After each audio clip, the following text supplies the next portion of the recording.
못 알아차린 날들이 있어서 알아차리는 날이 있습니다. 지금까지 알아차리지 못한 것을 문제에 삼지 말아야 합니다. 못 알아차린 것을 안 것만으로 크게 할 일을 한 것입니다. 이제 중요한 것은 새로 알아차리는 것이고, 그리고 알아차림을 얼마나 지속하느냐 하는 것입니다. 알아차리지 못했다고 알고서 다시 알아차림을 놓쳐서는 안 됩니다. 알아차리지 못한 것은 과거의 일이고, 현재에 알아차렸으면 이것을 지속하는 것에 마음을 두어야 합니다. 그렇지 않고 못 알아차렸다고 자책하는 것은 아무 소득이 없는 일입니다. 알아차림은 시작부터 알아차릴 수가 있고, 중간에 알아차릴 수가 있고, 끝에서 알아차릴 수가 있습니다. 누구나 지나고 나서 알아차리는 것을 반복하기 마련입니다. 그래서 알아차리지 못한 것을 자책하지 마십시오. 알아차리지 못한 것을 아는 것으로 당신은 훌륭한 성공을 한 것입니다. 이 사실을 유념하시기 바랍니다. 오늘 또 지난 시간에 이어서 마음의 작용에 대해서 계속 말씀드리겠습니다. 탐욕도 한 가지만 일어나지 않습니다. 탐욕이 일어날 때 탐욕만 있지 않고 다른 세 가지 것이 결합되어 나타납니다. 성냄도 마찬가지입니다. 성냄의 마음이 작용이 일어날 때는 어리석음과 탐욕이 각각 여러 가지로 모여 있는 것처럼 성냄도 하나만 있지 않습니다. 그래서 성냄, 질투, 인색, 후회라는 네 가지가 함께 결합하여 일어납니다. 해태도 마찬가지입니다. 이상의 것들이 모여서 일어나는 것처럼 해태도 하나만 있지 않습니다. 해태도 해태와 혼침 두 가지가 함께 결합하여서 일어납니다. 이처럼 선하지 못한 마음의 작용은 그룹별로 일어납니다. 그리고 이 그룹 중에서 어리석음을 선봉으로 한 양심 없음, 수치심 없음, 들뜸 네 가지만 모든 선하지 못한 마음이 작용이 일어날 때마다 항상 함께 결합하여 일어납니다. 마음의 작용은 저 혼자만 일어나지 않고 항상 다른 것과 함께 일어나기 때문에 마음의 층이 두껍고 미묘할 뿐만 아니라 복잡합니다. 이것들이 모두 조건에 의해서 서로가 결합되어 일어나기 때문에 마음과 마음의 작용이라는 것이 간단치가 않습니다. 하나만 있을 때는 그 힘이 약하지만 두 가지, 세 가지가 모이면 그 힘이 강력해집니다. 그래서 강한 원인을 만들어서 강한 결과를 늘 만듭니다. 수행자 여러분, 그러나 아무리 마음의 종류가 많고 마음의 작용의 종류가 많아서 복잡하게 얽혀서 일어난다고 해도 이제 수행자는 복잡하게 생각할 것이 없습니다. 마음은 한순간에 하나밖에 없기 때문입니다. 어떤 마음이나 또 어떤 마음의 작용이 일어나든 간에 일어난 순간에 일어난 것 하나를 알아차리기만 하면 됩니다. 숫자가 많은 것은 단지 분류를 위한 항목이고 수행자가 알아차릴 대상은 현재 여기에 있는 것 하나면 됩니다. 그것이 무엇이든 있는 그대로 아는 것이면 모든 복잡한 것들로부터 벗어날 수가 있습니다. 그래서 숫자에 걸려 복잡하게 생각할 것 없습니다. 수행은 단지 대상을 아는 것이고 대상은 언제나 한순간에 하나밖에 없으므로 있는 것을 알아차리면 됩니다. 수행은 단지 대상을 아는 마음과 모르는 마음 중에서 아는 마음을 선택하는 것입니다. 이제 선하지 못한 마음의 작용에서 항상 함께 있는 마음의 작용 네 가지를 하나씩 살펴보겠습니다. 첫째, 어리석음입니다. 어리석음은 혼란함, 미혹 등의 뜻이 있습니다. 이것을 무명이라고 합니다. 어리석음의 반대가 지혜입니다. 그러므로 어리석음이란 모르는 것을 말합니다. 지혜는 알아서 번뇌를 끊지만 어리석으면 몰라서 번뇌를 움켜줍니다. 모르기 때문에 좋은 것을 나쁘게 알고 나쁜 것을 좋게 합니다. 그러니 그 결과가 어떻겠습니까? 어리석음은 선하지 못한 것의 근원이자 상징입니다. 그래서 불선심의 뿌리입니다. 어리석기 때문에 모든 불선한 행위가 일어납니다. 어리석음은 어두운 상태라서 무명이라고 합니다. 어리석기 때문에 대상의 본성을 덮어버리고 보지 않으려고 하며 통찰하지 않습니다. 이러한 현상은 수행을 하지 않음으로 나타나기 때문에 수행을 하면 지혜를 얻어서 어리석음인 미혹에서 벗어납니다. 주석서에서는 어리석음을 이렇게 정의합니다. 어리석기 때문에 어리석고, 혹은 어리석음 스스로 어리석고, 혹은 단지 어리석기 때문에 어리석음이라고 한다. 어리석음의 특징은 마음이 어두운 상태이다. 혹은 지혜가 없습니다. 혹은 대상의 본성을 덮어버리는 역할을 한다. 바른 수행의 결여로 나타난다. 혹은 어두움으로 나타난다. 지혜가 없고 숙고함이 없는 것이 가까운 원인이다. 모든 선하지 못함의 뿌리라고 알아야 한다. 이상이 어리석음에 대한 주석의 설명입니다. 수행자 여러분, 어리석음은 어리석음을 먹고 커집니다. 어리석음은 어리석음을 좋아합니다. 탐욕은 탐욕을 먹고 큽니다.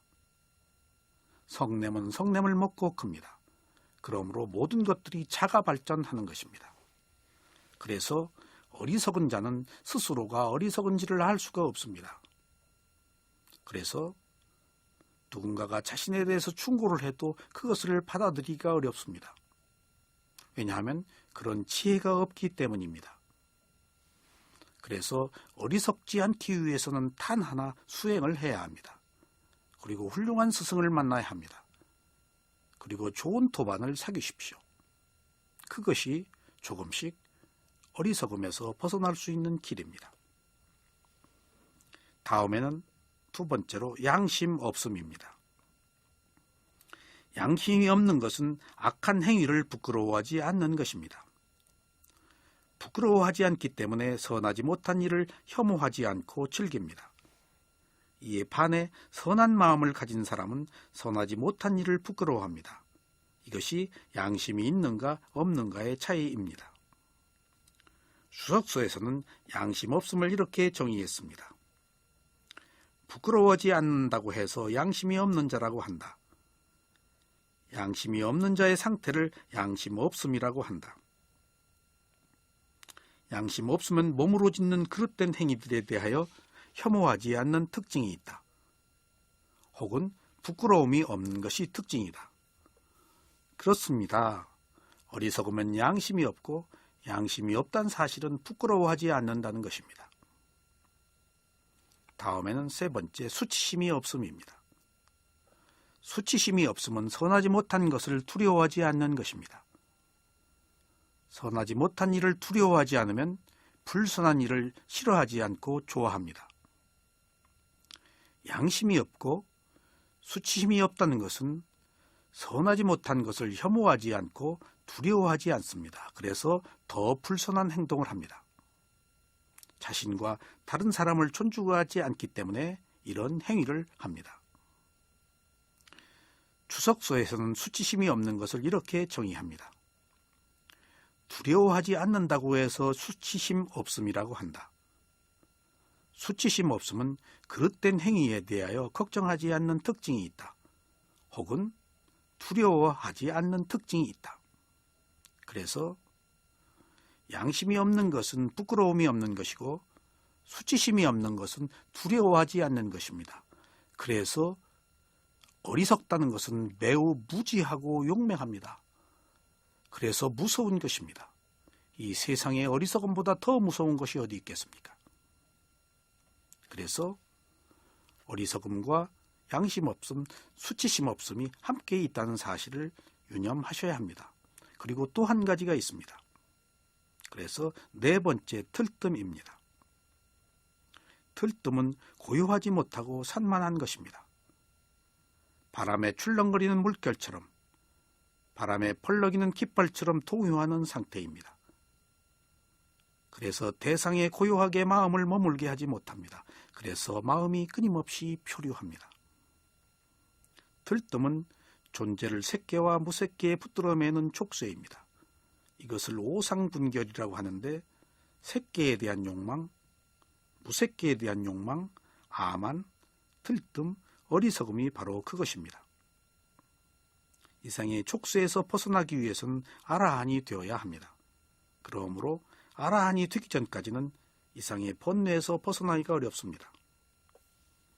그러므로 수행자는 들뜸을 없애려고 하지 말고 들떠서 산만한 상태를 알아차려서 약화시켜야 합니다. 이렇게 알아차리면 언젠가 아라한이 되어 들뜸에서 자유로울 수가 있을 것입니다. 수행자 여러분, 여러분들은 늘 들떠 있습니다. 그러나 그것은 불가피한 것입니다. 그러니 들뜸에서 벗어난 유일한 길은 지금 들떠 있네 라고 들떠 있는 사실을 객관적으로 다시 한번 알아차리는 것입니다. 이것만이 들뜸에서 벗어나는 유일한 길입니다. 들뜸에서 벗어나려고 하지 마십시오. 이제 단지 들뜸을 알아차리기만 하십시오. 추석서에서는 들뜸을 이렇게 정의합니다. 들뜬 상태가 들뜸이다. 이것의 특징은 바람결에 출렁거리는 물처럼 고요하지 않음이다. 마치 바람에 부딪혀 흔들리는 깃발처럼 동요하는 역할을 한다. 마치 돌에 맞아 흩어지는 채처럼 산란한 움직임으로 나타난다. 마음의 동요에 대해 지혜가 없이 숙고하지 못하는 것이 가까운 원인이다. 마음의 산만함이라고 알아야 한다. 이상 네 가지가 선하지 못한 마음의 작용 중에 항상 함께 나타나는 것들입니다. 불선심이 있는 상태에서는 항상 어리석음, 양심 없음, 수치심 없음, 들뜸이 함께합니다. 그래서 이 힘은 강력합니다. 서로 연합해서 있기 때문에 잠재적 성향에 강한 힘을 가지고 있습니다. 그래서 선하지 못한 사람은 더욱 선하지 못한 행위를 합니다. 모르기 때문에 부끄러워하지 않고 두려워하지 않지만 실제로 그 마음의 상태는 고요하지 못하고 항상 들떠 있습니다. 그리고 산만합니다. 그래서 고통을 겪으면서 살아야 합니다. 어리석음 하나가 양심 없음과 수치심 없음과 들뜸이라는 세 가지를 함께해서 네 가지가 작용할 때 이 힘은 거대합니다. 그래서 우리가 어리석음의 세계에서 벗어나기가 어려운 것입니다. 이것이 우리가 수행을 해야 되는 가장 필요한 이유입니다. 수행자 여러분, 다음은 선하지 못한 마음의 작용 10가지를 말씀드리겠습니다. 이것들은 다양하게 결합하는 마음으로 때때로 나타나는 것들입니다. 이 10가지는 각각 모여 있으면서 이것이 나타날 때마다, 나타날 조건이 성숙될 때마다 나타납니다. 탐욕에 관한 것은 탐욕, 사견, 자만으로 이 세 가지는 함께 일어납니다. 그러나 이 탐욕, 사견, 자만은 항상 일어나는 것이 아니고 이것들만 모여서 이러한 조건이 성숙될 때만 이 세 가지가 함께 일어납니다. 5번째, 탐욕입니다. 탐욕은 어리석음과 함께, 성냄과 함께 불선심의 대표적인 마음의 작용입니다. 이 세 가지를 삼독이라고 합니다. 탐욕은 열의와 다릅니다. 탐욕은 대상을 원할 때 끈적끈적한 점액이 묻어 있고, 열의의 대상을 원할 때는 끈적끈적한 점액이 없습니다. 탐욕은 집착하여 달라붙는 성품이 있고, 열의는 대상을 원하는 정도만 있는 성품을 가졌습니다. 추석서에서는 탐욕을 다음과 같이 정의했습니다. 탐욕 때문에 탐하고, 혹은 탐욕 스스로가 탐하고, 혹은 단지 탐하는 것이기 때문에 탐욕이라고 한다. 탐욕은 마치 끈끈이처럼 대상을 거머쥐는 특성을 가지고 있다. 마치 달구어진 냄비에 놓인 고기 덩어리처럼 달라붙는 역할을 한다. 마치 염색하는 안료처럼 버리지 않음으로 나타난다. 촉수에 묶이게 될 대상들에 대해서 달콤한 것을 본 것이 가까운 원인이다.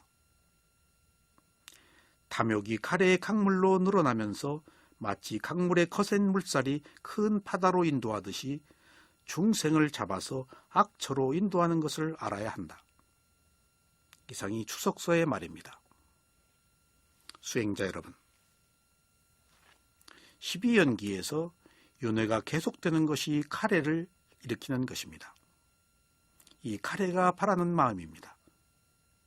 이 바라는 마음이 더 집착으로 발전하면 그것이 단순히 바라는 마음에서 욕망으로 변합니다. 바로 현상계에서 생명을 이어가는 것이 바로 탐욕입니다. 물론 이 탐욕은 어리석음이 조장합니다. 그래서 모든 것의 근본 원인은 어리석음과 탐욕이라고 아셔야 하겠습니다. 여러분들이 괴로울 때는 바로 그 괴로움의 원인이 어리석음과 탐욕으로 인한 것입니다.